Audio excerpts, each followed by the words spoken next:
Amin. Amin. Beri kemuliaan buat Tuhan. Aduh lemes ya, yang di studio nih lemes sekali. Ayo beri kemuliaan buat Tuhan.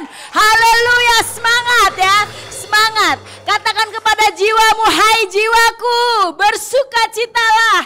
Hai jiwaku, bersorak-sorailah. Hai jiwaku, bergembiralah karena Tuhan. Amin. Bergembiralah karena Tuhan. Saudara ingat kata-kata siapa itu? Hai jiwaku, ayo jangan gundah gulana, jangan lebay. Ya, istilah sekarang. Daud bilang seperti itu waktu dia tertekan, waktu dia sudah tidak ada jalan keluar, waktu dia sudah susah, dia dikejar-kejar mau dibunuh, dia bilang, hai jiwaku jangan sedih, jangan susah karena Allahku menyertaiku. Wow, saya paling senang Raja Daud ya.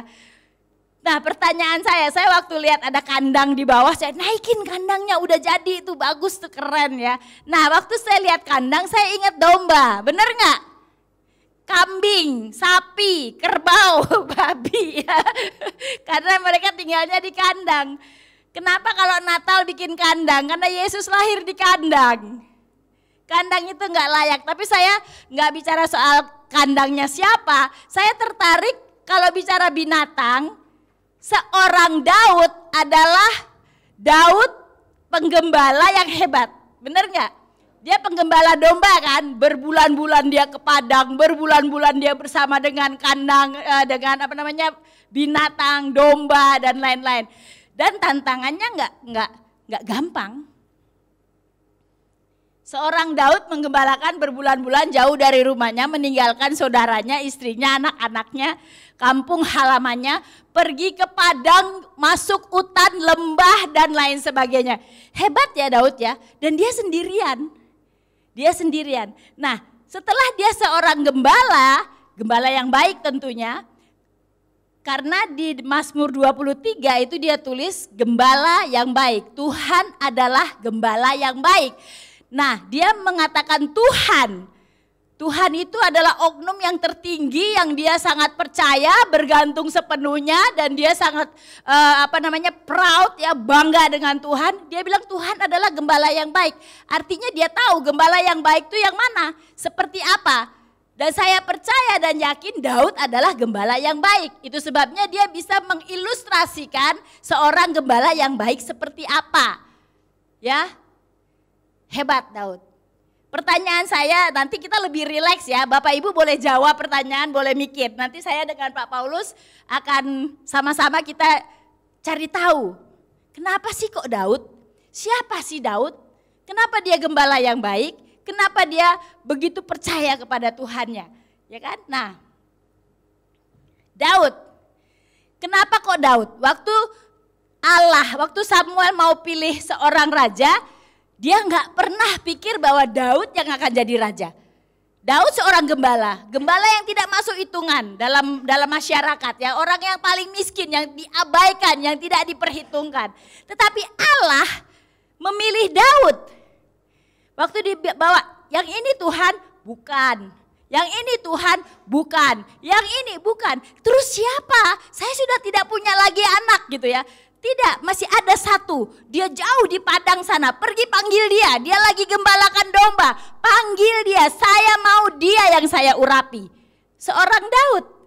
Nah, coba di benak saudara, Daud itu siapa? Waktu dia jadi gembala, dia jadi angon ya, orang Jawa bilang angon domba. Pasti kan kotor bajunya, compang-camping ya, modalnya cuma kayu, tapi dia mengalahkan beruang. Ya kan, harimau, buaya mungkin ya kan, karena memang makanan binatang buas adalah domba, diincer selalu mau dimakan. Nah, menurut saudara siapa Daud? Buat saya, Daud itu adalah seorang pria muda, remaja yang pipinya kemerah-merahan. Artinya dia masih muda, masih lugu, masih polos, nggak tahu apa-apa. Bener nggak? Seperti Yorhan misalnya, ya kan? Masih muda, pipinya kemerah-merahan, ya. Tapi dia bukan pipinya, bajunya pink ya, kemerah-merahan ya. Marcel selalu merah-merah pipinya, karena dia masih muda, masih bagus sekali. Nah Daud dalam benak saya seperti boneka Barbie yang pipinya kemerah-merahan. Karena Alkitab bilang Daud itu pipinya kemerah-merahan. Yang kedua, dia seorang gembala, berarti dia pakai kimono, ya kan? Pakai sorban, bawa tongkat. Itu di gambaran saya. Kemudian siapa Daud menurut saudara? Bagi saya, Daud adalah orang yang atau anak yang bergantung sepenuhnya kepada Allah. Kenapa? Karena dia gak takut, dia pemberani. Dia bahkan mengalahkan siapa? Goliat di dalam nama Yesus. Yang ketiga buat saya, Daud adalah anak yang pinter main ketepel. Pengali-ngali, dia pinter tuh. Kok tiba-tiba 1, 2, 3 jeger kena jidatnya Goliat, tung, mati. Itu kalau gak tepat di saraf mati, gak bakalan mati Goliat, bener gak? Berarti dia punya perkiraan tuh mantep. Berarti dia jagoan kan? Dia ahli ketepel kan? Nah, Daud menurut saudara siapa? Cowok yang ganteng kata Selvi ya, seperti Joshua. Kalau gue ada di sana gue pacarin dia, ya kan? Ganteng dia, gagah, pemberani ya. Siapa Daud menurut saudara? Sehingga Allah sendiri memilih Daud. Allah pilih Daud loh. Siapa sih Daud? Kok perhatian Allah, fokus mata Allah kepada Daud. Siapa Daud? Mari kita belajar dari Daud. Amin. Buat saya Daud adalah orang yang percaya kepada Allah. Dia kenal betul siapa Allah. Kenapa dia kenal Allah? Kenapa dia percaya Allah? Karena dia punya experience, pengalaman bersama dengan Tuhan. Waktu dia kesulitan, waktu dia dalam lembah kekelaman dikatakan, dia Allah menyertaiku. Sekalipun aku berjalan dalam lembah kekelaman, gadamu dan tongkatmu menyertai aku. Itu kata Daud.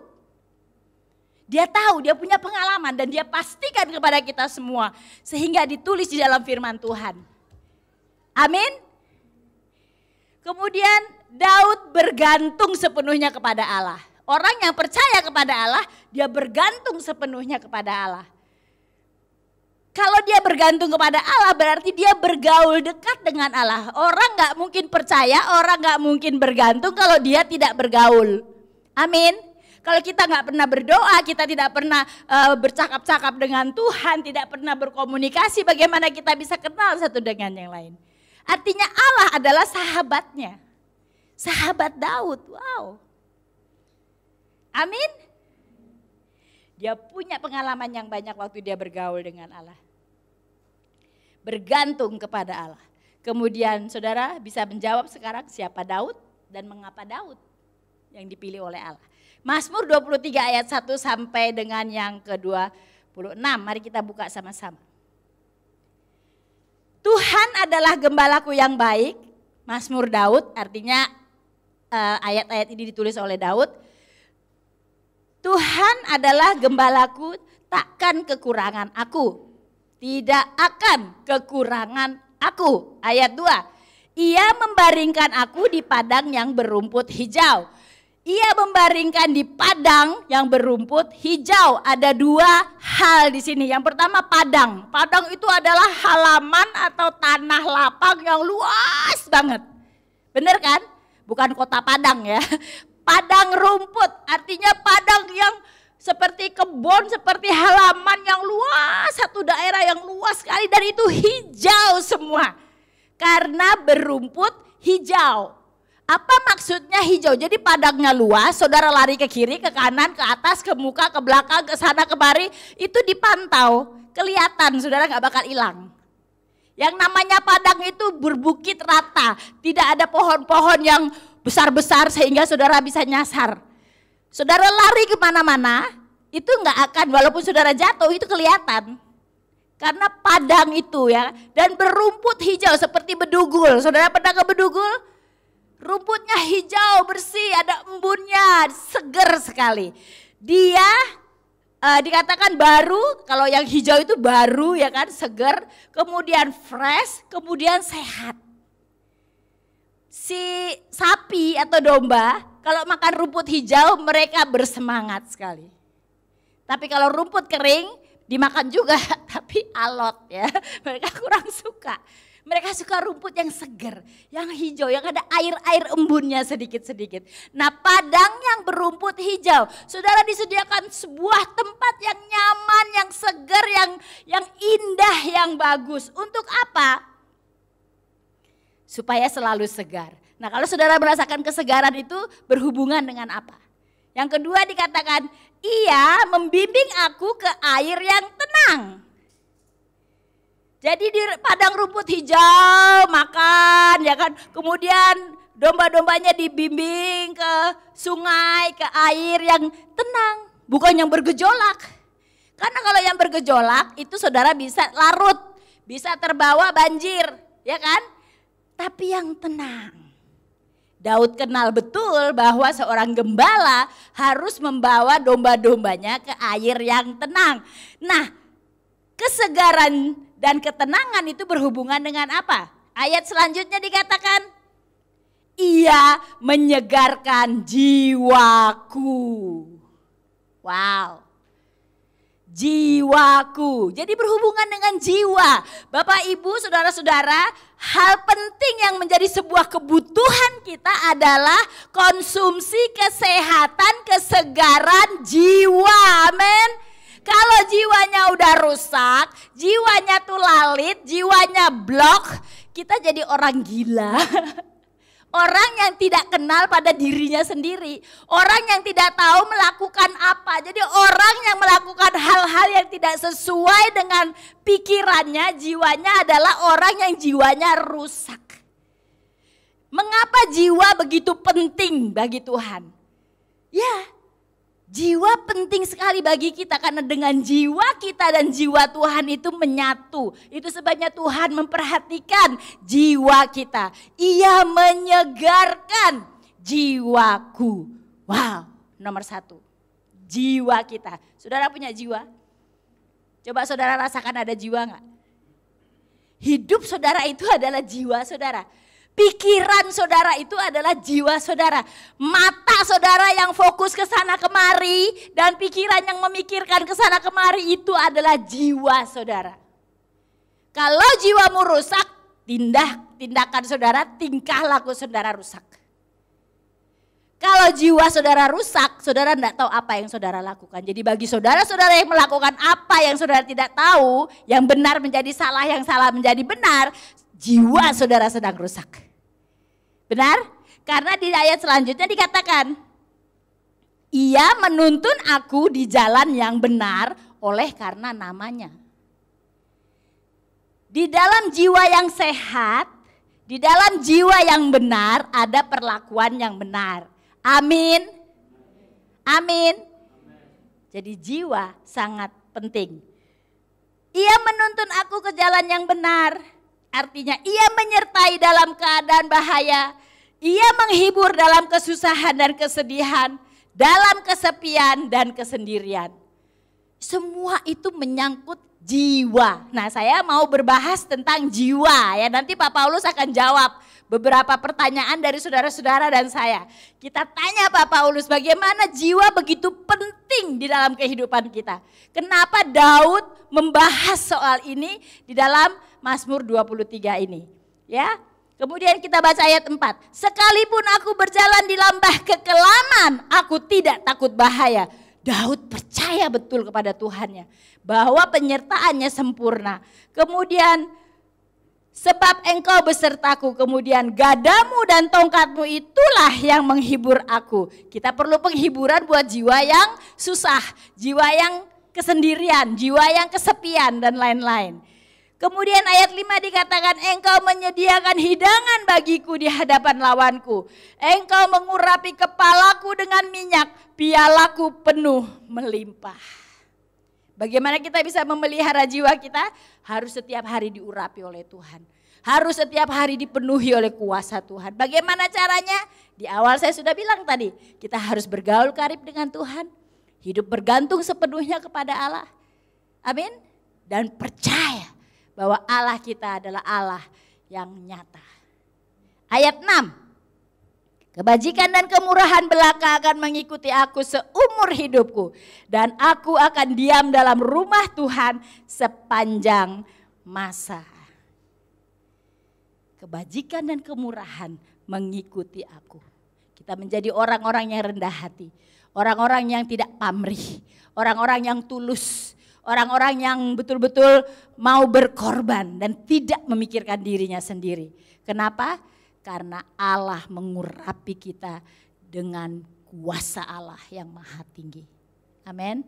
Pak Paulus Wiratno, monggo ya. Bapak Ibu, mari kita siapkan pertanyaan-pertanyaannya ya. Apa yang kita perlu tanya? Saya ingat kemarin Pak Paulus sedang berkhotbah tentang doa Bapa kami. Berikanlah kami pada hari ini makanan yang secukupnya. Diartikan sebagai hidup yang bergantung kepada Tuhan sepenuhnya setiap saat. Pak Paulus, pertanyaan dari saya, kenapa Tuhan tertarik kepada Daud yang masih muda dan kemerah-merahan?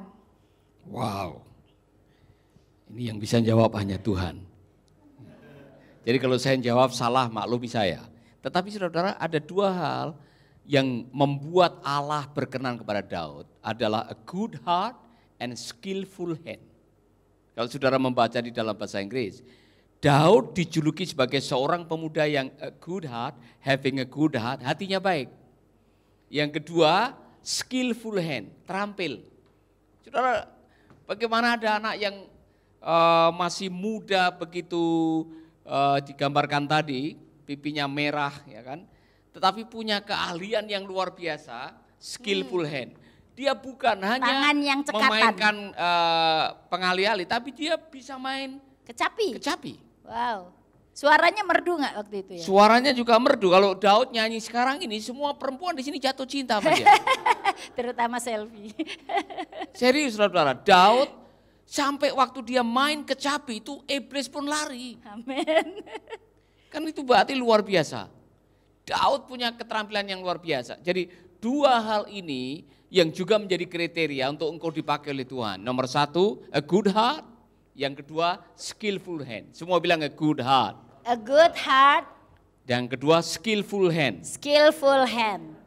Tangan yang rajin. Tangan yang rajin. Jadi modal pertama adalah a good heart. Kalau dalam bahasa aslinya atau bahasa kerennya, attitude. Sikap. Sikap hatimu menentukan keberhasilanmu. Orang yang punya sikap baik saya bisa meramalkan. Karena sikapmu adalah nabimu. Katakan kepada teman yang ada di sampingmu, sikapmu adalah nabimu. Jadi ini contoh. Kalau saudara kerjanya bangun lagi, tidur lagi, bangun lagi. Saya bisa meramalkan. Masa depannya apa? Miskin. Itu kata Alkitab. Ya kan? Kalau saudara orangnya suka cari-cari alasan, ya itu satu-satunya kelebihan orang malas. Itu pinter cari alasan. Pernah ketemu orang malas? Kalau ditanya, kenapa ini belum diselesaikan? Aduh Pak, saya tadi ketiduran. Ya kan? Tidur di mana? Padahal enggak ketiduran. Oh tadi ketiduran di situ mana? Ya kan? Jadi saudara, waspadai sikap Anda. A good heart. Yang kedua, skillful hand. Yang menarik saudara kalau tadi Ibu membahas mengenai pemazmur, semua yang diucapkan di dalam Mazmur 23, ia membaringkan aku di rumput hijau, ia membawa aku ke air yang tenang, ia memberikan hidangan di hadapan lawanku. Sekalipun melewati lembah kekelaman aku tidak takut. Itu adalah pernyataan diri Daud. Ya kan? Pernyataan mengenai siapa Allah dan apa yang Allah lakukan itu sangat penting sekali bagi saudara-saudara. Pengakuan Anda mengenai siapakah Allah Anda menentukan kualitas hidup Anda. Saya ulangi lagi. Saudara boleh lupa yang lain-lain, jangan lupa yang ini. Pengakuan Anda mengenai siapakah Allah Anda menentukan kualitas hidup Anda. Jadi kalau ditulis dalam bahasa saudara sendiri, tolong ditulis. Pengakuanku tentang siapakah Allahku menentukan kualitas hidupku. Wow. Apa tadi?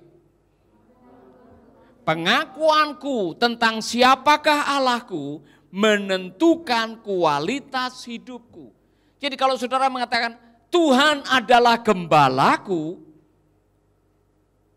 kalau gembalamu adalah Tuhan, kalau pemimpinmu adalah Tuhan, kalau yang Anda anggap sebagai penuntun saudara adalah Tuhan, maka otomatis saudara bisa mengatakan, aku tak akan kekurangan.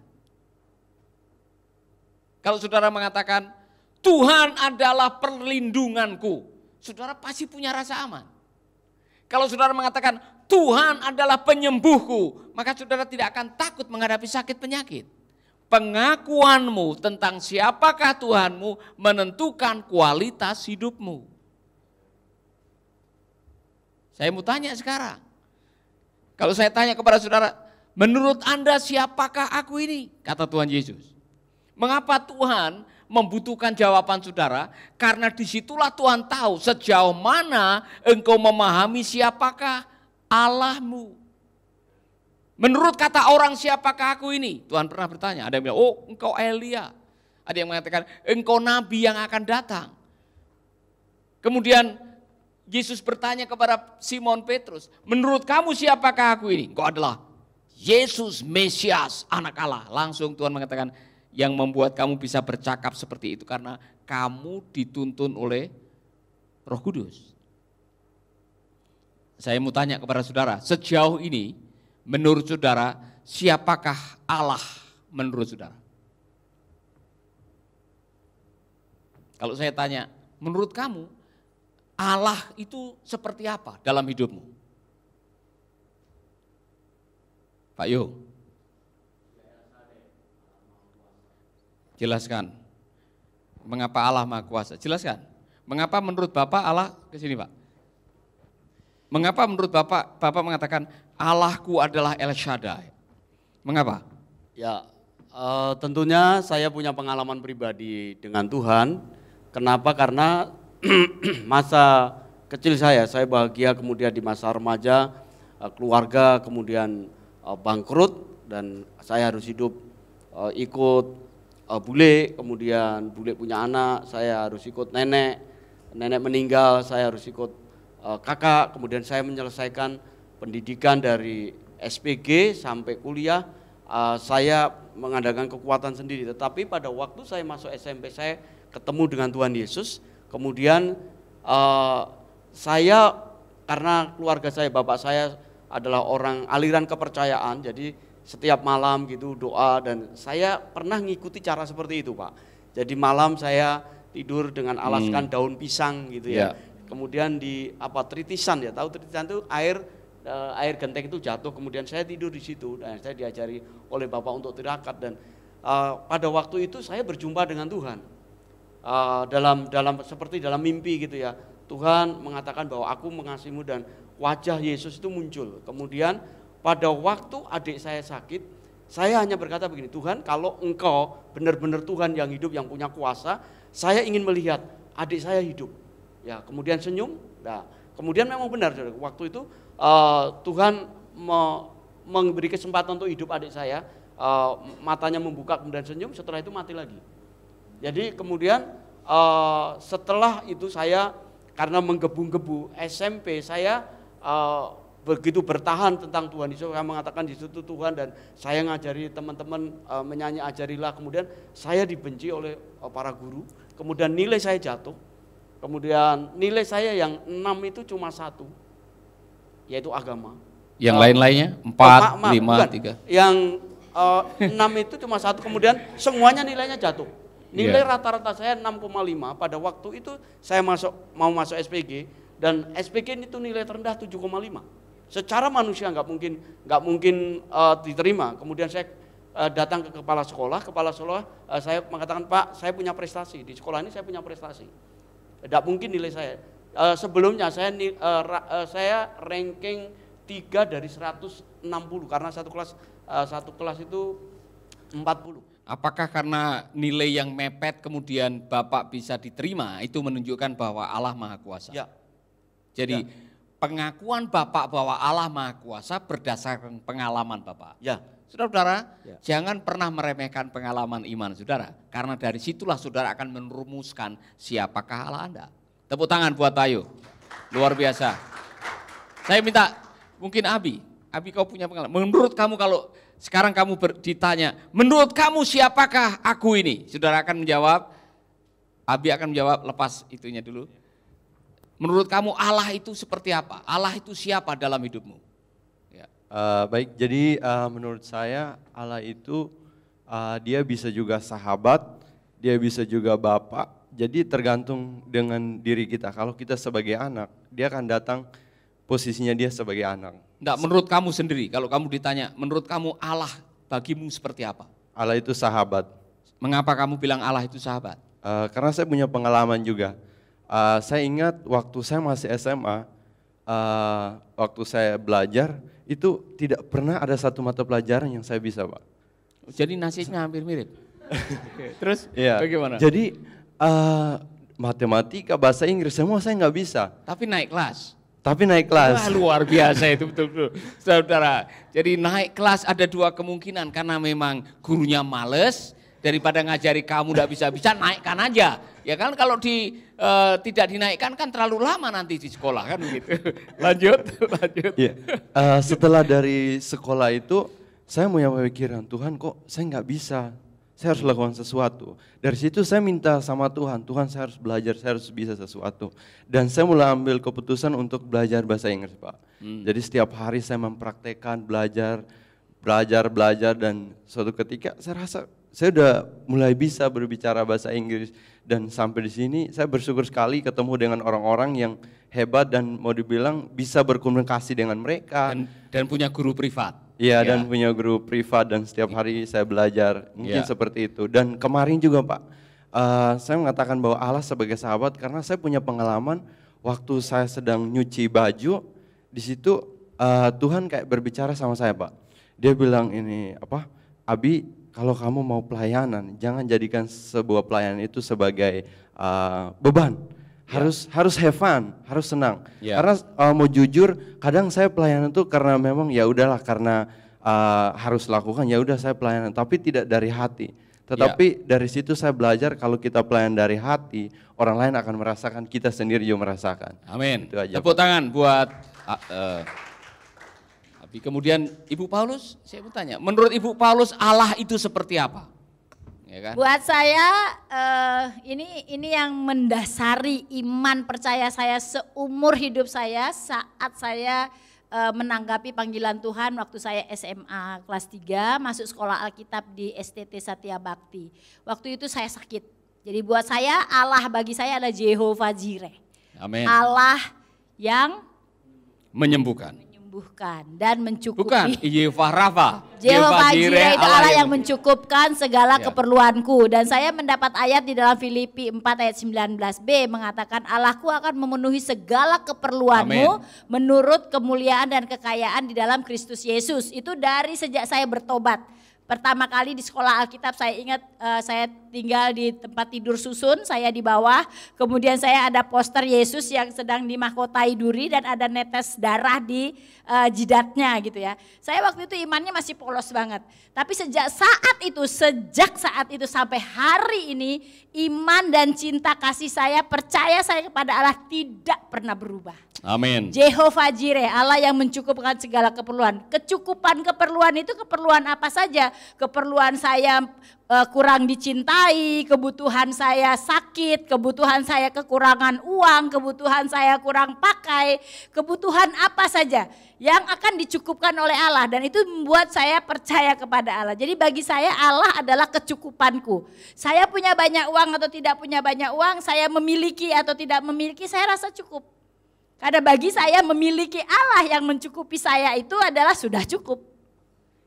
Memiliki Allahnya itu. Jadi Jehovah Jireh, berbahagialah Pak Paulus punya istri yang selalu merasa cukup. Luar biasa. Dan benar saudara, dia tidak pernah mengeluh. Selama kita menikah dalam keadaan kekurangan, saudara tidak pernah tahu ya bahwa kami pernah ada dalam situasi di mana uang tinggal 50 rupiah, dia hamil 3 bulan.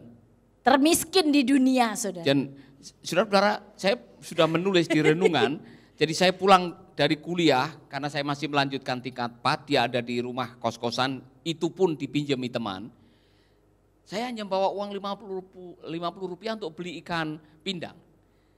Nasi tinggal 1 gelas, beras tinggal 1 gelas. Kemudian waktu saya masak, nunggu karena dia sudah kelaparan sambil tiduran, kami buka nasi masih setengah matang. Ternyata kompornya mati. Minyak habis. Saya mencobai Tuhan, ini saya ambil jerigen, saya isi air, saya tuangkan ke dalam kompor. Saya berdoa, Tuhan ubah ini air jadi minyak tanah. Saya nyalakan, menyala, haleluya. Saya tidur lagi nunggu, saya masih mentah, ternyata kompornya mati lagi. Jadi zaman itu kita nggak makan itu sudah biasa. Ya. Lewat jam makan itu sudah biasa. Tapi kalau ditanya apakah ibu lapar, ibu sakit, ibu lemes, enggak tuh. Nggak ada perasaan pikiran tuh fokus ke makanan, yang lapar, yang susah, karena memiliki rasa cukup itu adalah kebahagiaan. Nah bahagia itu yang membuat kita rasa yang lain-lain itu tidak ada artinya. Mau miskin, mau kompornya dari kompor minyak yang hitam itu ke dapur juga buka pintunya tuh dari seng krek gitu ya, ngeri. Saya nggak ngalamin itu, tapi waktu menikah saya alamin itu ya biasa aja, nggak ada masalah buat saya. Mesti harus ke sungai kalau mau buang air, lari-lari udah di tengah jalan brot gitu kan, balik lagi ya nggak ada masalah gitu loh. Jadi waktu di sekolah Alkitab itu saya sakit. Panas tinggi, nggak punya siapa-siapa di sekolah Alkitab ya teman-teman kan juga sibuk sendiri, nggak ada keluarga. Itu awal pertama saya harus tinggal sendirian. Jadi waktu itu semua di kelas, saya di kamar sendirian, di tempat tidur ya saya tidurnya di bawah, di atas ada temen gitu kan, sendirian jam 9 pagi, stres, panas tinggi, nggak ada yang ngasih obat, mau minta tolong siapa? Nggak ada siapa-siapa, semua lagi aktivitas ya. Mati nih saya paling nggak bisa pusing, ya waduh pusing sekali gitu, kayak mau pecah. Satu-satunya saya nangis saya lihat tempelan poster Yesus itu, di situ saya rasa poster itu hidup loh. Saya rasa hidup poster itu, saya percaya kepada Tuhan Yesus, saya baru kenal siapa tuh Tuhan Yesus yang sebenarnya. Saya berdoa, Tuhan jamah saya nggak kuat nih, pusing banget, tolong sembuhkan saya sembuh saudara. Amin, tepuk tangan bagi kemuliaan Tuhan saudara. Dari situ saya putuskan iman saya, dia Jehovah Jireh, everything. Ya, nah saudara-saudara ini pelajaran buat kita semua. Semakin banyak pewahyuan yang kau terima mengenai siapakah Allahmu, semakin hidup saudara makin luar biasa. Semakin banyak pemahamanmu tentang siapakah Allahku, itu akan membuat kualitas hidup saudara makin luar biasa. Jadi kalau saya tanya menurut saudara, siapa Allahmu? Yesus itulah satu-satunya penolongku yang sungguh, hanya dia juru selamat. Ya kan? Setiap kali ditanya, menurut saudara siapa Allah atau siapa Yesus? Juru selamat. Dia adalah juru selamat. Dia lebih dari juru selamat. Dia adalah Jehovah Jireh, dia adalah Jehovah Rafa, dia adalah panji-panji keselamatan saudara, dia adalah Allah yang selalu peduli dan mengerti. Semakin banyak Anda memahami siapa Allah saudara, semakin luar biasa hidup saudara. Daud baru menyingkapkan satu, Tuhan adalah gembalaku. Di dalam bahasa Inggris ditulis, The Lord is my shepherd, I shall not want. Apa artinya? Kalau saudara mengakui Allah sebagai gembala yang digambarkan membawa air kepada air yang tenang, membaringkan di rumput. Dibaringkan di rumput yang berwarna hijau. Anda tidak perlu takut makan. Tengok kanan makan, tengok kiri makan, ya kan? Jungkir balik makan, saudara. Koprol makan. Itu rumput hijau. Ya kan? Anda dibaringkan di rumput hijau. Kemanapun saudara pergi, di sana ada makanan. Ya kan? Dia menuntunmu ke air yang tenang. Saudara tidak takut mengenai jiwa saudara. Karena dia akan menolong saudara. Saudara lagi stres, ada air tenang di situ. Saudara lagi galau, ada air tenang di situ. Saudara baru dikhianati, ada air tenang di situ. Saudara tidak takut dengan hidup karena apa? Allahmu adalah gembalamu. Pengakuan saudara menentukan kualitas hidup saudara. Amin. Jadi saya menyesal sekali kalau tanya orang, menurut saudara Yesus itu siapa? Yesus itulah. Saya harap saudara-saudara tidak hanya sekedar memahami Yesus sebagai juru selamat. Karena dia bilang, akulah pintu, akulah roti hidup, akulah air kehidupan. Akulah Alfa dan Omega. Jadi semakin banyak saudara memahami siapa Yesusmu, semakin luar biasa. Haleluya. Amin. Makanya benar lagu yang mengatakan He's all I need. Yang saudara perlukan dalam hidup adalah Tuhan. Izinkan Tuhan memerintah hidupmu. Saya linkkan dengan seri yang saya sedang bahas. Kalau saudara mengatakan bahwa Bapa kami. Saudara dalam doa saudara bilang, Bapa kami dalam surga. Saudara menyebut Bapa.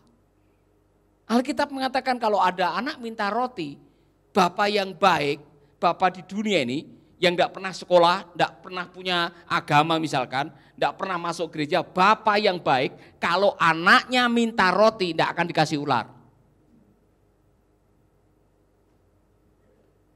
Bapa di dunia yang enggak kenal kebenaran saja, dia bisa memenuhi permintaan anaknya.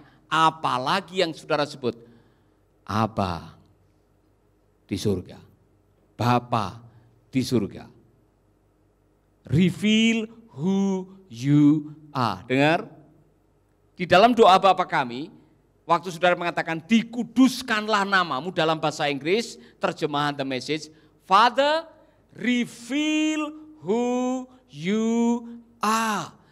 Nyatakan siapakah engkau. Waktu saudara mendapatkan pernyataan baru mengenai siapakah engkau, saudara-saudara, hidup akan menjadi luar biasa.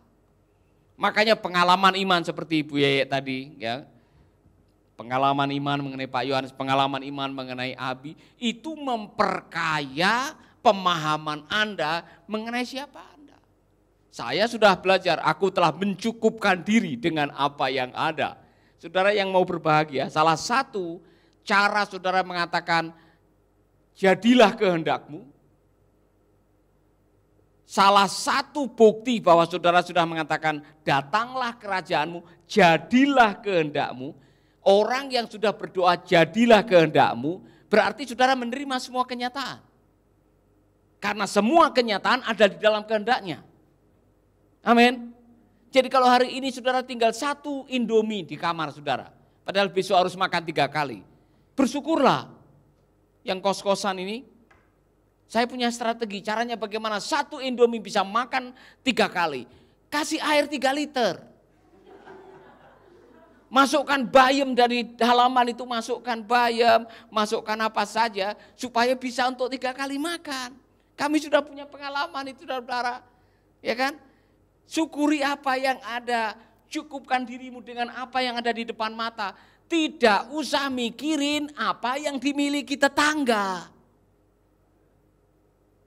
Supaya Anda bisa menikmati hari ini. Jangan sudah masak Indomie sama bayam 1 karung, kemudian saudara masih tanya tetangga masak apa. Nanti tetangga bilang, oh saya baru masak ikan goreng sama sambal pete. Saudara tidak jadi makan bayam karena bayangin pete tetangga.